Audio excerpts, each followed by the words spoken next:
Ladies and gentlemen, welcome back to the Gym Owners Podcast. I'm your host with a voice, Tyler Stone. Over there, my co-host without a voice today is John Fairbanks. Say hi, John.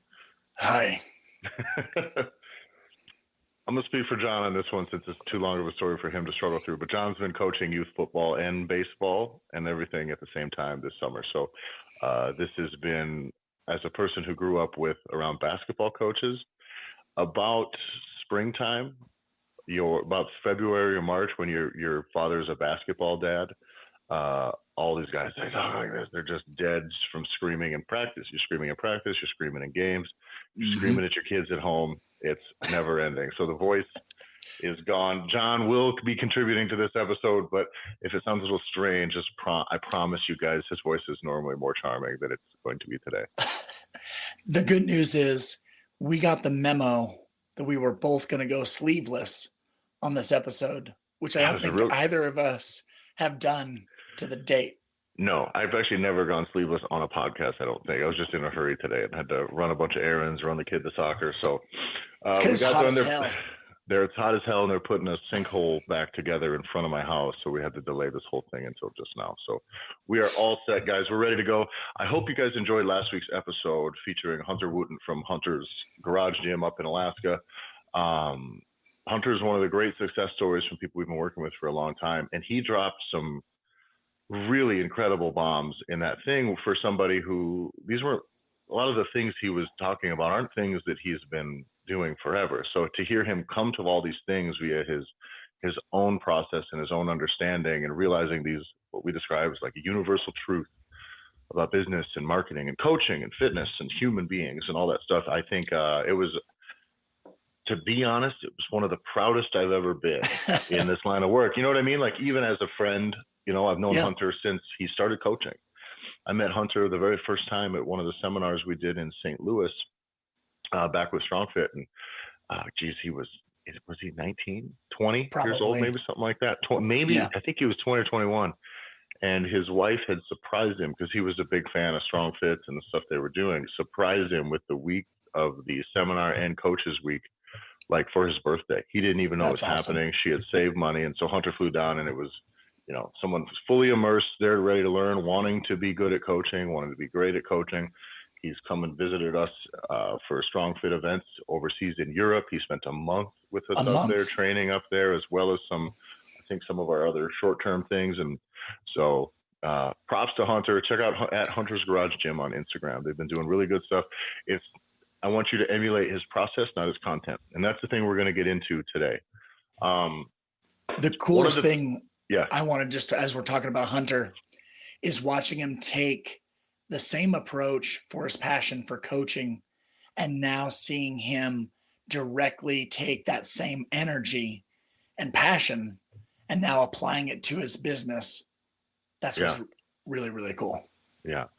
And one of the things that he talked about was identifying the bottleneck in your business. Now, that can be a lot of things. It can be a lot of things in a lot of different ways, but that's a very fractal way of looking at it. Is at every point, what's the bottleneck on your time first for you as a gym owner? Like, are you spending too much time coaching? That's where your time's getting bottleneck. How can you get out of that? Because maybe that's the thing you need to figure out, how to coach less and do more. Or if you want to be coaching that much, but you're not getting enough of these other stuff done, then maybe you need to hire or put more resources towards admin stuff, marketing, social media, whatever, but you can't just leave these things undone.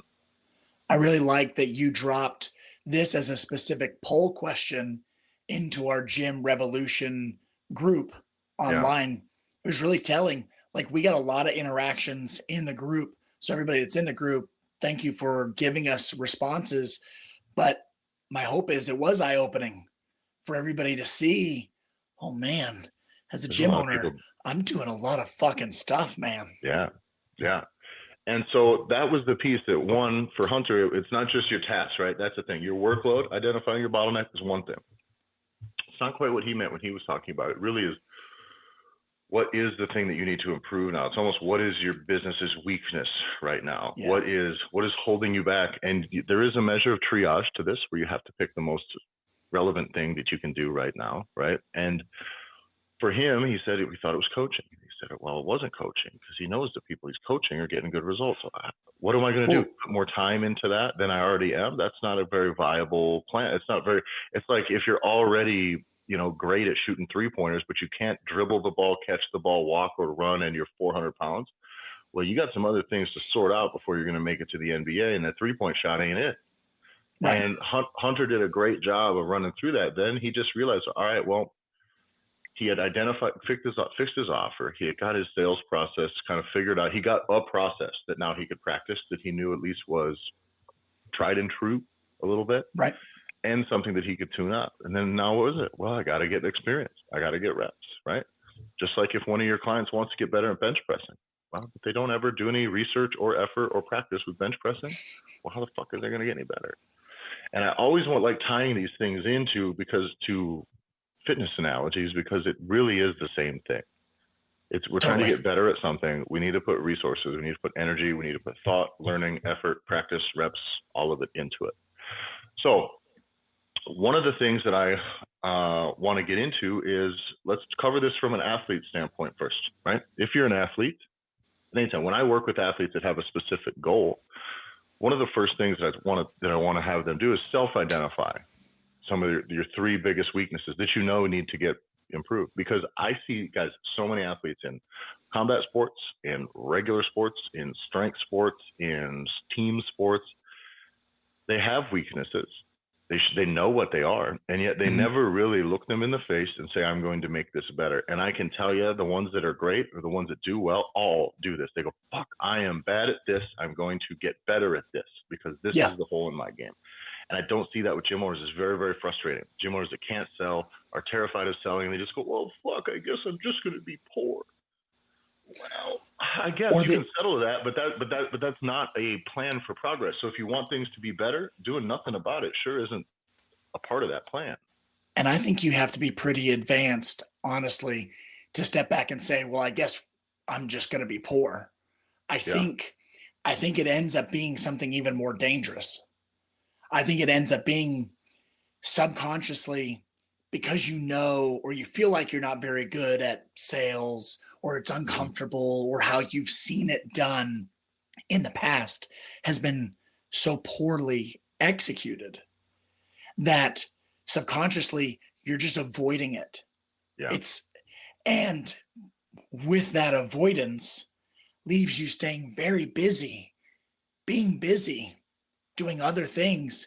And then as the room is on fire around you, you're like, well, it obviously is because of this, this, and this. Like, you're not even consciously realizing, like I messaged you the other day. Me and my boys were at the CrossFit gym. They're doing the CrossFit Kids stuff.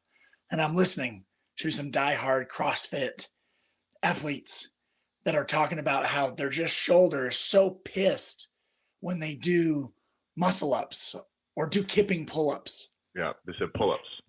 Yeah, it was like, kipping pull-ups it's like, well, does it hurt you any other time? Well, no, just the kipping. He's like, oh, that's so weird. I wonder why that is. And that was as far as we went. Yeah. And so I think that's a really good example of exactly what you're talking about. It's a straight avoidance. And then if you take it the next step, then you are applying the wrong reason. And now we're down a problem. And pretending that it's not a problem is insane when it's in the way of you getting to where you want. So it's for a person like that, if you're not progressing, you're not able to make progress in your lifts, you're not able to get fitter, you're not able to perform better in competitions because your shoulder hurts when you do kipping pull-ups and you're just going, oh, shit, I guess that's just, whatever. Like, that person is dead in the water. That system is no longer going to progress.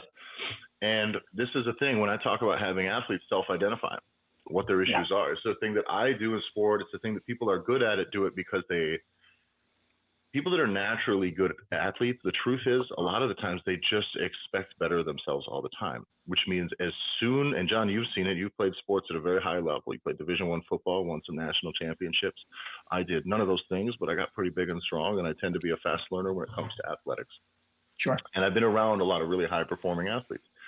The thing that all of us have in common is that when I start to do something and I'm not good at it, I get really upset about it. I don't like it. And to the point where I don't go, oh shit, fuck this, right? My response is, I gotta get better at this. This is it. Because I'm Right. done. You know, the first time I got into fitness after I kind of let my health slide in my early 30s, the first time I went in, I was furious because I was getting smoked by people that are frankly much less athletically talented than me. Sure. I'm being honest. I was like, no, that's not what we're doing. So what did I do? Did I go, well, I guess I just should be better, and I just keep doing? No, I went, I suck at this, I'm gonna get better at this. And every step of the way, every one of those things, you put in the effort to improve that piece. You have to zoom in. I've talked about this many times. Spinning plates, right? You see those circus performers are spinning 15 plates on sticks, right? But Yeah. they don't get to go throw one. You have to put momentum on one, get it really, really, really zooming. And then that one's going to be okay for a little bit. Then you have to, which one is about to fall? And that's where you go. It's the thing we talk about in everything we do with progressing athletes too, is that the whole system needs to advance. What piece of the system is preventing it from reaching critical mass and moving up to the next level? And that is super important. So with athletes trying to self-identify this is the key to getting better. I see this all the time in combat sports athletes, especially with me dabbling this for about the last year. It is crazy the people who get to a certain point and then all they do is they just come in and do the same stuff they've always been doing. And I can count their 10 weaknesses that are frankly they're getting worse at. You can it's very easy to write down via a checklist, like you suck at this.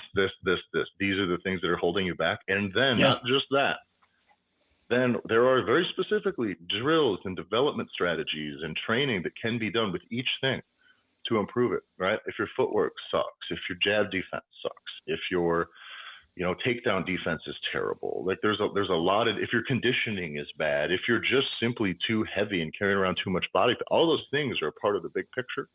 Okay, let's pick 3 of those and let's put our training efforts towards that instead of coming in and hitting the bag hard and feeling like a tough guy and showing up late for practice because we're pros and we don't have to worry about warm-ups and just 15 minutes later still wrapping our fucking hands. And it's like, well, if you're out there doing these fundamental drills, you'd be doing much better.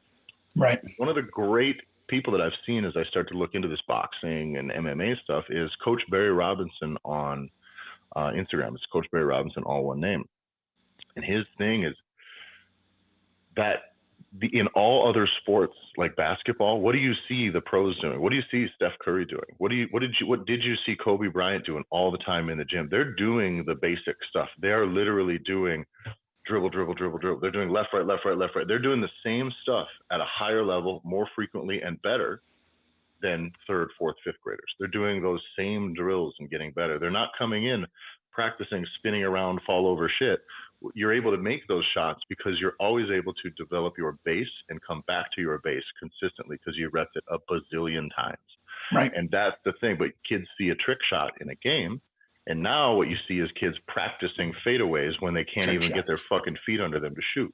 Mm-hmm. And now you have a child who can get good at that thing until they can't get any better at that thing. And then they peaked athletically. You're fucked. Game over. Progression stopped. And that's a piece I see all the time in combat sports is we see people come in and they just kind of think that they're good, tough guys and they just do big, good, tough guy shit. And they're never willing to do the things that I do in this time. I go in 3 hours a week, separate hours. And I do 10 to 15 rounds of stepping left, stepping back, stepping right, stepping back. I step right twice and back for fucking 10 minutes straight per near around a circle. Do the same thing to the left. Then I go left and then switch stances and move left and then back and forth. Then I go right and switch stances. Then I go right, switch stances, and then come left. And then you introduce one strike so that at any given moment, at any given time, I can strike and I can move left, I can move right, or I can move back. That stuff needs to be hardwired in you. It needs to be your operating system. And otherwise, I'd come in and kick hard and punch hard and do cool guy shit all the time. But if I don't have 10,000 hours doing that, when the shit starts hitting the fan, I'm off balance. Now I'm in a position I'm not drilled. And I'm not super comfortable to be able to automatically draw on my training. And that is a piece where I have identified this. And now you do that work. That is the development work. And Coach Barry Robinson on Instagram, if you like pattern recognition and coaching and business and all this stuff, he nails it. But that is the thing. What is your development program? Like we talked about with the kids, being a fan of something is really, really holding you back. Watching a sport as a fan is just killing you. Whereas you can really study what these pros are doing, what they're doing in the training, the skills that they have, and then what you need to do to fill in the gaps for that stuff, as opposed to if you want to Oh, be an that was athlete. cool. Let me do a windmill dunk, right? And that piece applies to your business. The same things that I implore every athlete that I work with. You know, what are the 3 things that are holding you back right now? It's your skills. What are they? And in a lot of businesses, it's, I feel like our social media is just a drift, or I'm just doing it for nothing, or I'm throwing money at it. Maybe it's leads. Maybe it's your sales process. Maybe your coaching does suck. For some, it's organization and fulfillment. You may be underwater right now. You may have so many clients, like more than you can manage. And so you're just upside down on time. And what are you going to do about that? How are you going to better manage? Maybe it's time management. Maybe it's delegation. Maybe it's processes. Maybe it's all of these things. But what you can do right now, how are you going to develop this? I say it all the time, what's your fucking plan? Right. So your plan is, let's just pretend you have a big issue with time management. You're just wasting a bunch of time. You're doing a bunch of unimportant stuff. Okay, let's come up with a plan. All right, let's start. One of the things we always start with, right, is what do we call it, John? The time audit. Time audit. Yeah. Imagine if you worked for somebody else. If you worked for somebody else, you're going to have to log every hour. If you're a policeman, if you're a technician, you're going to have to log every hour and what you were doing for every hour at least. And that's even zoomed out. It may be every 15 to 30 minutes you'll have to track. But do that for 1 week and let's see where your time is. And you're going to go, oh man, I am doing a lot of stuff here that is not worth my time. Or take the money that you need or the money you want to be paying, realize that a lot of that stuff you're doing, you could hire anybody for almost no money to do that stuff. So get yourself but now you have a plan. How do I get myself out of this? These are actionable tasks. That doesn't even require a skill unless you're fucking lazy and spend most of your fucking time on Instagram, just scrolling Instagram and Facebook, just popping on stories over and over and over and over again. Like a lot of the coaches I see on my feed. I don't know when y'all work, but some of you work a lot less than you seem to lead on. And so you're not as busy as you think you are. And one of the things you and I teach inside of the Gear Academy is how to surgically create the action plan once you have that data, that information. Because that was the key for me, right? Our coach was like, guys, you need to be doing a time audit at least once a year where you are for a week auditing every 15 minutes. That is the most miserable fucking week on the planet of having a timer that goes off every 15 minutes in your ear and you're writing down, recording, where am I?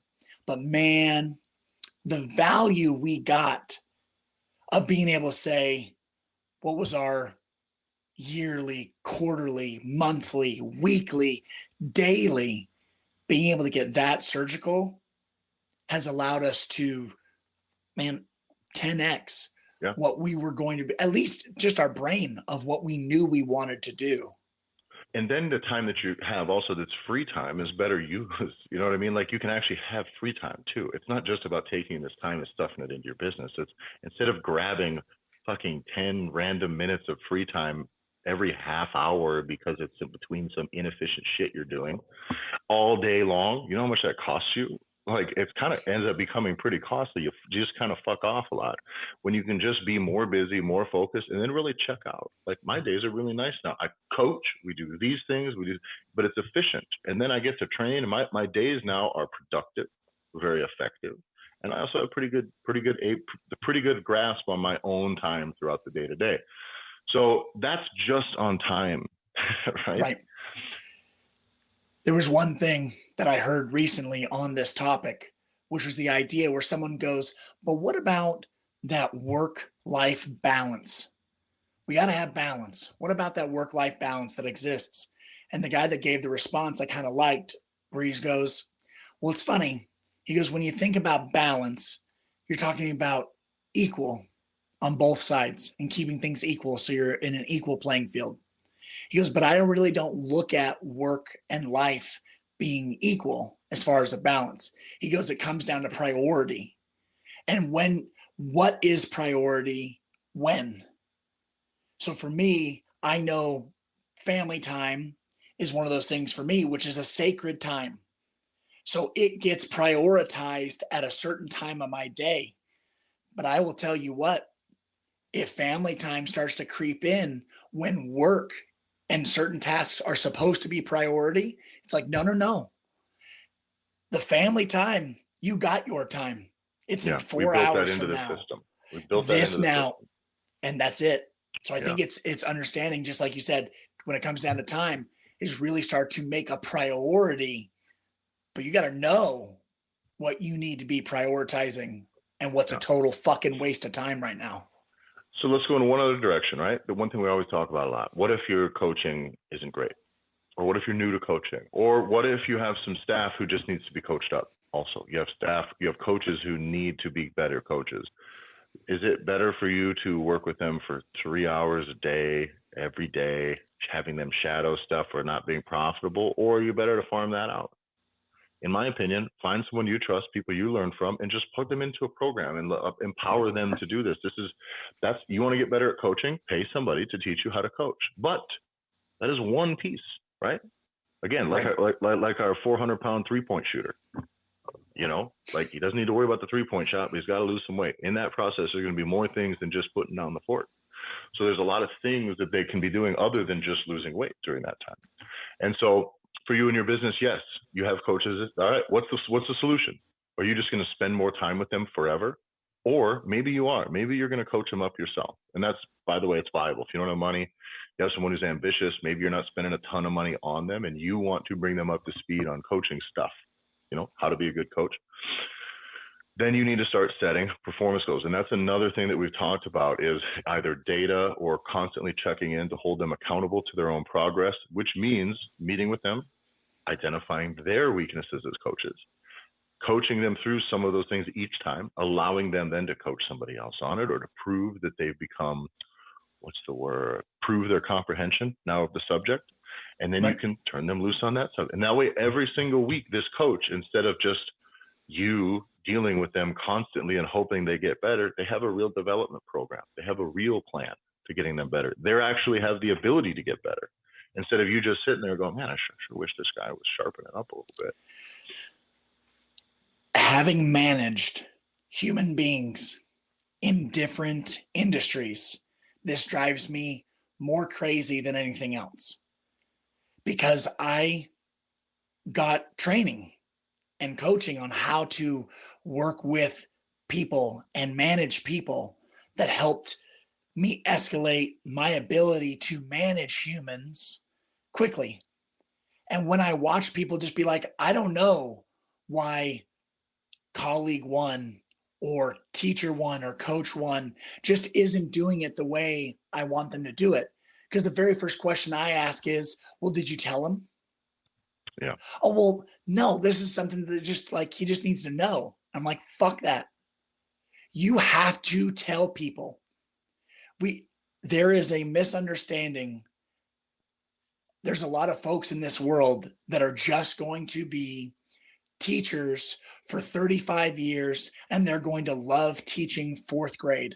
And that's what they do. They're not going to have aspirations to do anything else. Their wheelhouse is right there. There's some people that are going to be coaches, and that's what they're going to do their whole life. If you're a gym owner, you don't fully connect with that.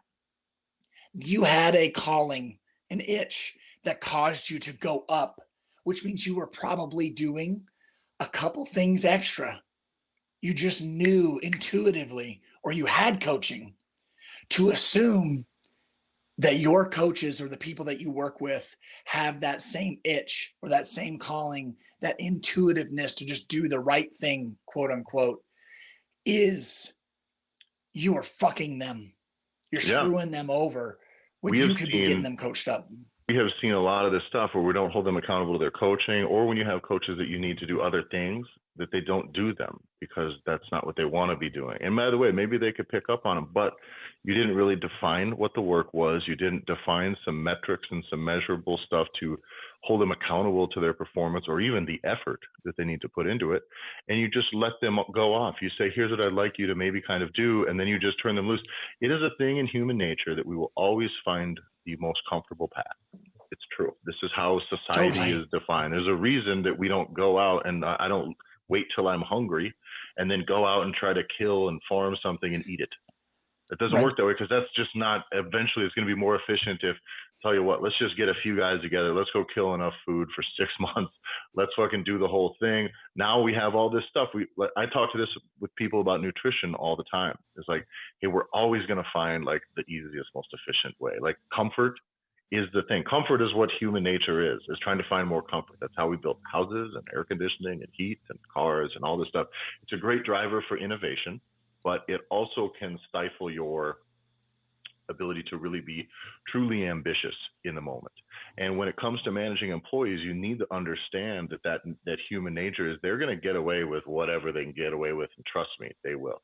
If they work for 8 hours a day and they realize that they can get all their work done in 7, but they still need to be getting paid for 8, that's what they're going to do. What if they figure out it's 3? Or what if you give them, they're able to do their work in 3 hours and they spend most of the rest of the day fucking off and training and not doing shit. There's a lot of this out there. We see a lot of this stuff. People don't work as hard as you think. And you look at plenty of bits across the board. The amount of time people spent working in an 8-hour day is embarrassingly low.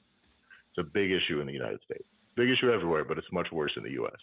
Now, if you give an employee a task and you never hold them accountable to it, they're just going to do what they can get away with. Because not interested in doing more stuff if it doesn't give them any real benefit beyond the fact that like they get to be the person doing it. So in the end, anytime you give somebody something, you need to tell them, here's what you need to do. Here's the numbers that we're going to use to make sure that you are. And I'm going to check in with you at this frequency to make sure that it's getting done. And if there's anything that I can do to help you to make sure that these things get done well, or to make you more comfortable with it, you communicate with me. We'll meet regularly. Regular meetings is a big one to hold people's feet to the fire, to make sure you can keep checking in on this. It used to frustrate me the most working with a larger team of people, because we get in these meetings and we're always kind of catering to the lowest performing of the bunch. When you're ambitious, man, it really sucks having to listen to somebody tell a guy, I need you to try harder. It's like, fuck, man. Like, it sucks, but it's the reality of managing a team. So that's on the coaching stuff. That's on employee management, delegation. If you're not holding them accountable, you don't have a plan. How are you going to get them better? Define it with them. And a plan without follow through, a plan without course correction, a plan without expectations and measurable outcomes is not a plan. It's a hope. And that's not how you've been hoping your business got better this whole fucking time, and it hasn't. So you got to actually have a plan. And you either learn this the slow way, which is you just learn over time, or you get a fucking coach that knows those business metrics and knows how to support you. Do you know how I know these things, John? Yeah. Because you know this about me. I am a learn the thing the hard way, on your own, on an island, smashing your head into it over and over. That is just what I do. I'm stubborn. I think I got it figured out. It's a thing we'll get into soon here. But it's a thing that it's very, very, very common for me. I get into it. I'll just obsess over the thing and do. And I have not learned many lessons the easy way. I'll fucking tell you that.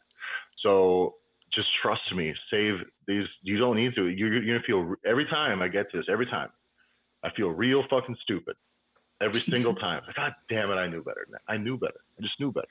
John, we've been doing video coaching for quite a while now on some of our videos, the demos for ads and stuff. Yeah. Our performance videos, the watch times, the effectiveness of our videos, the attractiveness of the content we're putting out has probably 10x since that time.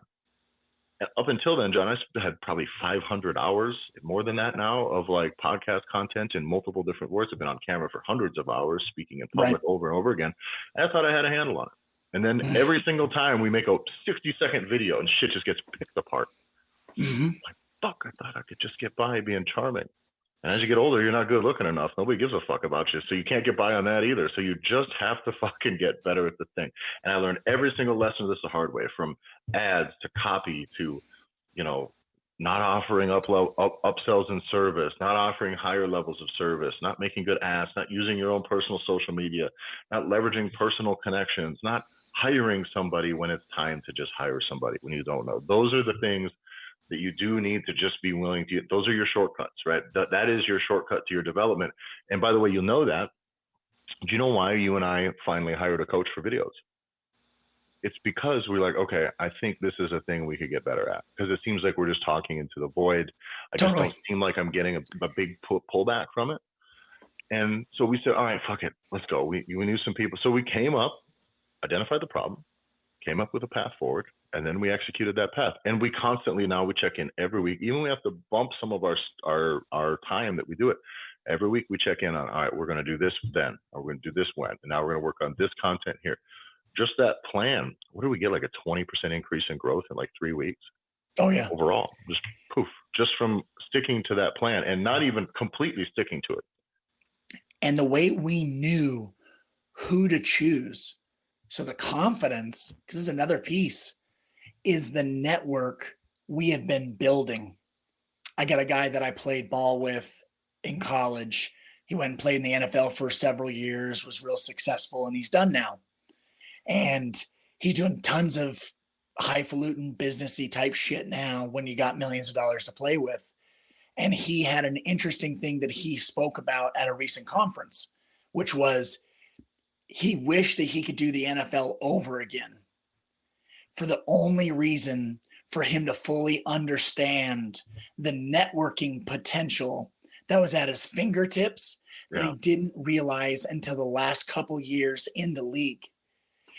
And it's just his understanding. We cannot overestimate and talk about how important it is, the network that you have, the potential that's available to you by just having the relationships, because that's all networking is building really strong relationships in your communities directly. So hyper local networking and relationship building, all the way to now, because of what the internet allows us to do, our coach is in the other side of the goddamn country. Mm-hmm. Another business coach that we work with is on the other side of the goddamn world. So understand that if you can grow your network, your ability to, once you can highlight and identify, these are my weak points, this is what I want to get better at, what do I do next? Your network should always be able to help you do that next thing. The power of the internet, it really is that way. Now you can get in touch with one of the top 10 people in the world at the thing that you're trying to get better at. And by the way, that doesn't mean just hire them to do the thing for you. This is a piece that, same thing with athletic development, with everything. These are skills you have to improve on. Hunter did a great job of this by saying he had a plan for social media, which was, it wasn't, I'm going to post 2 times a day and I'm going to hope that this all works out. It's like, no, I am going to post frequently, but I'm going to post intentionally. I'm going to try it. Then what are the steps to make sure that happens? He tries to identify his audience. Who are they? Then he needs to learn about copywriting, because he realized he couldn't speak to them directly because he didn't know how. He had been doing things differently for a long time. So what did he do? Reading books about writing copy, books about marketing, books about speaking to people on how to sell, all this stuff. Hunter basically got a 2-year degree in copywriting in fucking 8 weeks, 10 weeks. Just like, fuck it, I'm gonna get as much as I can. And it's not just learning in a book. He got to learn something. He got to put it out there, run his business, run this business concepts through the filter of those concepts, then put it out. And every week, the course correction, the accountability, gonna meet, what is my expectation? I wanted to get better. I wanted to get leads. I wanted to attract people. Go back, all right, this was a dud. Maybe it was timing. Maybe I posted the wrong time of day. Maybe the picture just sucked, or maybe I didn't do it, but every single thing is going in and correcting it. And that is a plan, because like I said before, if you get better at this thing, at your weakness for a year, every week you get a little bit better at it. In a year now, it's not your weakness anymore. It might be the thing you're best at. And by the way, I think Hunter's copywriting and social media now is on par with his coaching. Do you know why? Because he gave effort into actually getting better at it, instead of sitting here going, well, I guess I'll just keep fucking doing it the same way I always have and wonder why nobody comes beating down my fucking door. And that thing is the perfect way to, that's the perfect tiny little test, right, for you, that you can do, is pick one of those things and learn about that subject. You need to level up your skill at that thing. If it's time management, if it's social media content creation. If you're not into content creation, you don't get to do it. By the way, some of these things you can identify that you don't have the time to do, and it's not going to be your thing. So if your business needs to get better at this, it may not be you. It may be a check you need to write. Okay, but what if you can't write that check? All right, how are we going to make more money? How do we come? But again, now we're still coming up with a plan. So guys, sit down. I need you to come up with a plan. Go ahead, John. Well, what's really important is that Hunter did the one thing. So he knew over the last 8, 9 weeks that he had multiple things that he needed to work on, but he Hmm. did not work on all 3, 4, 5 things. He put all of his energy and all of his focus on each thing Yeah. until he felt like he got it. Yeah. So he paid His us. services got organized. He got a Exactly. He great paid us to do offer sheet. services. He Done. learned how to sell. So we went, he basically got the offer sheet sorted out, got his services assembled so that he had some big ticket stuff that was going to be easy for him to fulfill. Right. So that was the first thing that Hunter did. The next thing that Hunter did after that was then he went over the sales process. He practiced the sales process. I was messaging him all the time. This is what we do. The implementation process we give to people when we help them with their big threaded offer system is Right. now you make sure you schedule meetings with, if it's your spouse, if it's your other coaches, whatever, but to go and practice this sales process. It's simple. This isn't some big whole slimy thing. So it's just pretend you're going to buy this stuff. I'll walk you through it. And then you just do that once a week, twice a week for an hour, and you're going to get real good at that. And well, there you go. Now he's leveled up his potential, leveled up his service offerings. He's now good at selling it, or at least as well as good as he's going to be without the practice with actual clients. The So then reps. what's the next move? All right, I got to get reps, putting people in front of me. Exactly. So that's what he did. Why wasn't he getting people? Well, he couldn't pay for ads, but he sure had the time to go in, learn a lot, and test. You have your own business, experiment with it. And so we did that Marketing. one thing at a time, one thing at a time. And now he can go, all right, I know how to write some good copy. I got some good products. I have a little money. Hunter running ads. Now all of a sudden Hunter starts running ads with all these things he has. He's now no longer going to be the smallest gym in that town. Not even close. That's already, that is a foregone conclusion now, that with this trajectory of constant improvement, now that those days are numbered, unless he chooses it to be so. If he chooses to stay the small spot, then he absolutely can. But now growth is, his system is getting better. The system is about growing. His plan is everything improves until we find something else that needs to improve. But the whole system begins to continue to move uphill. And that's the thing. This is a piece. What we've done for you here right now, this is, if you're in sports, this was called film study here, right? We're film studying what Hunter did. We're not sitting here. I could tell you how much I like Hunter. I've done it many times, but coming here and saying, hey, this guy's great. I love seeing him succeed. Yes, that's wonderful, but that's not going to help you as much as actually analyzing what his process was. And that's why I say film study is not about just emulating the things that you see. It's about, all right, how can you apply the things that he learned? How can you apply that stuff? What do you need to learn about? And it's not about ripping off his stuff or ripping off his content or ripping off his pricing. Everybody has different products. So it really is, what are you going to do? One of the things we talk about a lot with combat sports, and I see it all the time, having worked with athletes from track athletes, endurance athletes, to gymnasts, to strength athletes, to weekend warriors, to weightlifters, to powerlifters, to bodybuilders. I've worked with a lot of people, high school athletes, sports, football players, soccer players, basketball. I worked with tons of athletes with a ton of different goals. So all I find is the common thread, which is progress, right? So progress, the thing we need first is, it's a quote from somebody I knew before he passed away, Chris Moore, but it was the careful preservation of a forward lean. And that's it. Keep moving forward. That's the thing. You need to continue pushing progress. That's it. Some days you're gonna move faster than others. It's like moving a pile of dirt or a pile of shit. Some days you use a fork, some days you use a dump truck, some days you're using a spoon, but some shit's getting moved every fucking day, right? That's important. So you need to constantly be moving that forward. But the other thing that I find a lot with a lot of athletes is watching sports as a fan. If you're trying to get good at that sport, is just cancerous to your development. There's nothing I hate more than listening to MMA fighters or boxers, like low level guys who are trying to get better, spend their time watching fights and being mad about who won, who's the greatest, who they think won that round. It is the most pointlessly unproductive shit for your own development. It's insane.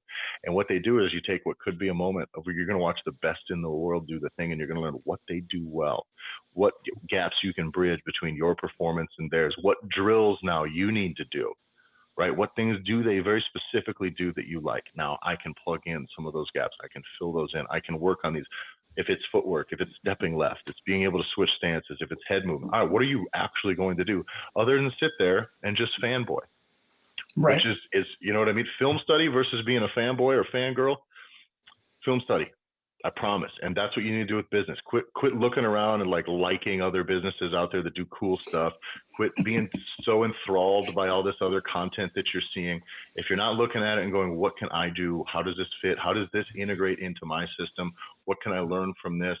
That's the way you need to look at these things, because the greats out there, they recognize patterns and they do the real basic fundamental work, and they constantly improve on that stuff. Kobe Bryant was not walking around here going, oh, geez, I really think that Michael Jordan was the best the whole time. No, he was in there fucking ripping off Michael Jordan's moves, drills to the T constantly, because he wanted to just be the best. And that didn't mean being the best today. That meant I'm going to do the drills at 3 a.m, 4 a.m, 5 a.m, constantly. And that is what progress is. And you're not going to fucking get it if you're sitting around just going, I really like that guy, or I really like this.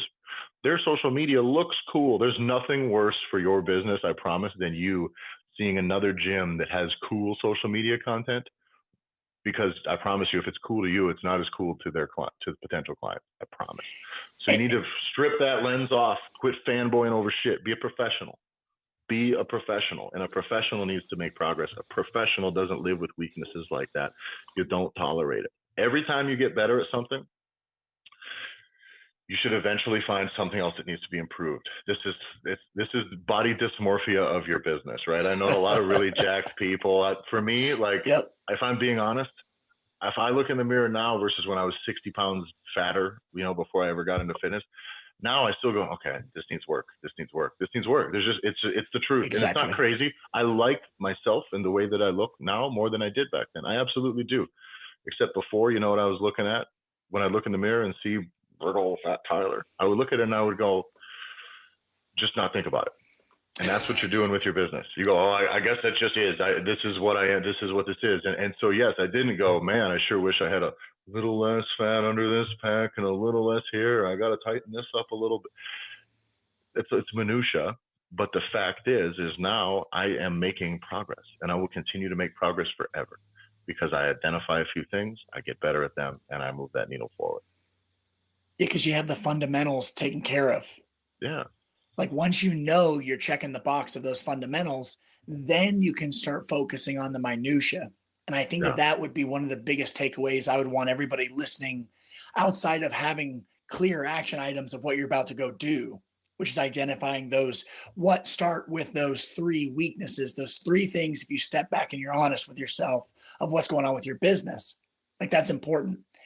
But the next thing I want to make sure everyone takes away is being able to identify what are the fundamentals that you should be doing as a coach, personal trainer, gym owner, and are you getting distracted by the minutia, by the shiny object syndrome?